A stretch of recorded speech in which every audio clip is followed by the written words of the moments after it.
Hi, welcome back. Today we're talking about strength.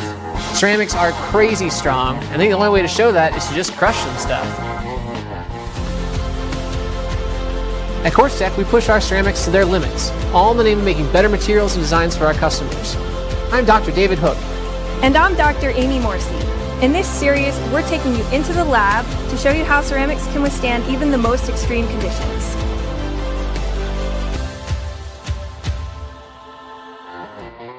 First thing we're going to try crushing is polymer. This is a butyl rubber stress reliever, little brain with its eyes that pop out. Chances are this will be pretty weak, but won't know until we try.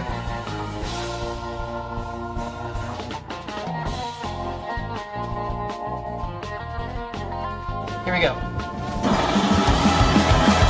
Alright, at first we're not really pressing on it all that hard, so it doesn't look much different. Shouldn't be too much longer now. It's looking really distressed. It's not a happy brain. Oh. Woo. That was great. Alright, next up we'll try metal. This is a die-cast collector's edition Plymouth GTX Dom's car from Fast and the Furious. Made a pretty nice solid metal body. We'll see what happens when we apply some pressure to it.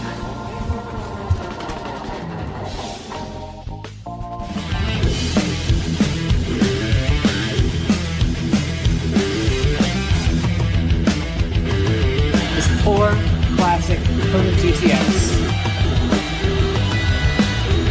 wasn't made for this kind of punishment. I'd say that's pretty well crushed. Don't try this at home. Okay, so we've seen what happens when you crush a polymer. It's pretty weak. That was an inflatable brain. We see what happens when you crush a metal. That was the die-cast collector's edition Plymouth GTX. And now we're going to see what happens when you crush a ceramic.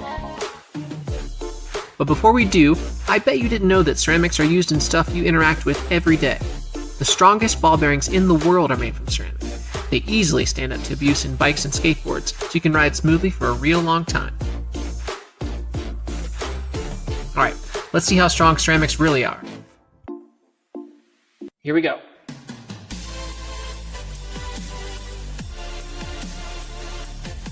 You have to be real careful when you crush ceramics. What's going to happen is it's not going to look like anything's happening as more and more pressure gets applied to this disc, but it's absorbing all that energy and not failing. So it's going to keep getting more and more energy, and finally it will fail, and it'll do so catastrophically.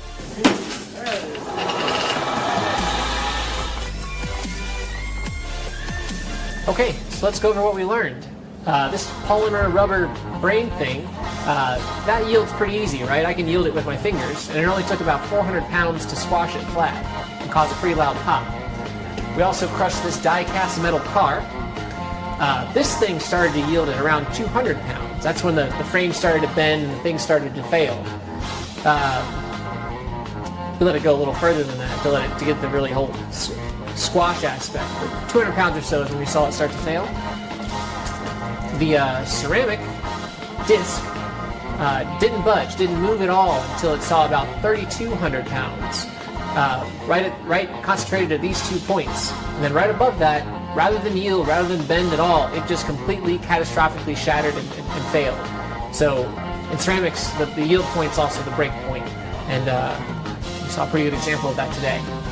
Thanks very much for watching through, and maybe we'll crush some more stuff later.